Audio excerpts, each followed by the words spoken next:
Okay, so we're still staying with the aviation industry. This time we're looking at one of the service providers there. Hopefully their charges are not so crazy. The airlines are to shut down. No, they're not included in the tickets. They're not included in the tickets,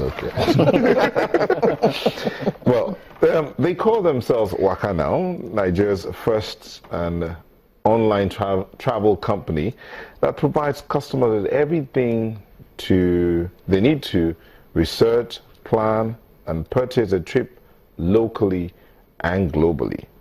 They've been going on for 8 years, and now they're spreading their tentacles to other countries outside of US, UAE, Ghana, UK, US. They're spreading to other countries. But one of their, in our local parlance, Ogas, is here to tell us about it. Ralph Tamuno is a co-founder and group deputy managing director of WAKANOW. Thank you for joining us. Thank you guys for having me here today. It's an honor coming here. I've been here. I was here 2010 when we launched, and that's 6 years ago. Yes. And Obin has been on this program when WAKANOW first started. He came to announce the arrival of WAKANOW. I was actually here before you. And you have come a long way from what we hear and see. Yes. We've let me see. We've had a long journey. But having this long journey and all the challenges has made us more nimble, more creative, more innovative, and more people-centric. Nimble. Yes, we are nimble. More people-centric. Yes, so we have to make sure that our customers come first. So you're not really interested in the profit, it's just about the people first? Yeah, profit will always come if you take care of the people first. Profit will always come. We always try to make sure that our customers come first. Yes, profit will always come. If you're after the profit, you forget the customer. And once you forget the customer, you will not realize when the customers start leaving you. Yeah, but the aviation industry, but from the travel industry. Listened. The travel industry. Okay, travel. Because we are not just aviation. Flights. I understand. Hotels, tour activities, all that. All that. Oh, okay. So there are a lot of moving parts in our own industry rather than the aviation industry. Yeah, the aviation is. Well, I'm sure you listened to the segment before now, and you know exactly what's happening in that industry. How is that affecting your business? Now, there's a myth. People say WAKANOW price. WAKANOW price is high. Not WAKANOW price. It is the airline's price. Now, people not understanding the fact that since we floated the Naira in the international market, what happens now is every day you wake up, there's a different rate of exchange. And that rate of exchange affects the ticket price invariably. Now, what we try to tell customers is that if you see a good price, they buy it, because chances are that the Naira will not come down gain against the dollar. So it's not WAKANOW price, it's the airline price, which is pegged at the dollars, and that has to affect the exchange rate in Naira. Prior to this time, we had a fixed rate of 199, which wasn't good for anybody, not even good for investors. Because if you don't have your rate your currency floated out there, it's not going to be determined by market forces. And when it's not determined by market forces, people will hold back on investing in your economy. Now it's determined by market forces. You have international companies coming in for transfer license, money transfer license. You know what that does? That will invariably affect the rate of the black markets too. Okay, you are in the travel industry. Yeah. Well, the Nigerian economy, yes, the aviation industry is contracting, the GDP is contracting, but we keep talking about diversifying. Do you think that tourism, we have what it takes to move our economy beyond here? Now, tourism, I've been over the world. I've been key places that tourism is driven. Now, talk about South Africa, talk about Dubai. Talk about even the US, talk about Europe. Now, let's take Dubai as a case study. What did they do? They first built the infrastructure, the airports. It takes me literally 5 minutes to walk past to Dubai airport, from the plane, through immigration, get my bags, maybe another 5 minutes to get my bags, and out. Now, do you know what that does? The turnaround time for people coming in is huge. If you don't have a good airport, it's not started yet. If you don't have good roads, security, you're not started yet. You can't not have those things in place. You don't have good hotels. First of all, let's go. We'll get there. You cannot have those things in place first. and start talking about tourism. Oh, who's going to come?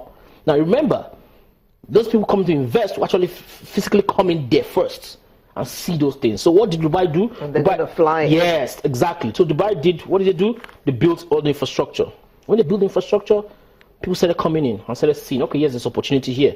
And also, that's the key thing that people fail to understand. Tourism is the only business that affects the last man on the streets. Take that home. Tourism is the only industry that affects the last man on the street. You know why?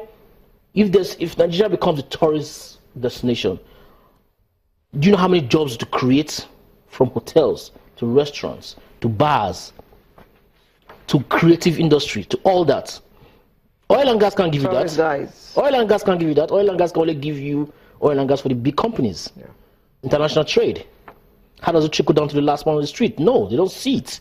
Now, so when they finish building the infrastructure, the roads, everything, they're now putting the right kind of incentives for people to come in and invest. If you put in the right kind of incentives, people come in and invest. If you build the roads, if you build the airport, if you have security, you do not need to woo people to come and invest. Do you know why? Because Nigeria has 170 million people in this country alone. They don't need anybody from any other place coming for tourism. We don't need Ghanaians. We don't need anybody else. You see in publications, Nigeria spent X amount in Dubai for tourism last year. Nigeria spent X amount in Dubai, in South Africa for tourism. How many times do they spend in Nigeria? They don't. Because government doesn't even understand the dynamics of tourism. They don't understand all the moving parts that need to be put in place. Mm-hmm. They don't need to be the ones in front. All they need to do is you know what, okay, let's privatize the airports, get the best guys, boom, build the airport. Rwanda just signed a deal for $800 million for an airport. They already have an airport better than Nigeria's airport. I was there. I was invited last year for the gorilla naming. It's one of the biggest events in Africa. That's tourism. Everybody from Europe, Sweden came in. To name gorillas. I was there. I named one of the gorillas too. I could send you the pictures. It's a whole week event. Okay. Now, let's talk about the Pay Small Small scheme. We've heard your commercials. Pay Small Small. It's not a credit scheme.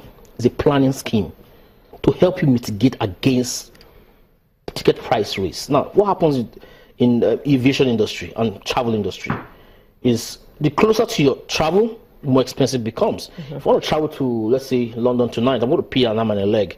Yeah. If I want to travel to London next week, I'm going to pay an arm and a leg. If I want to travel to London in 3 months' time and I pay now, which what Pay Small is trying to encourage is pay now 25% and lock down that ticket price as of today, so it does not change when you want to pay. And Nigerians are last-minute bookers. What if it changes? What if it comes down in 3 months? It doesn't come down.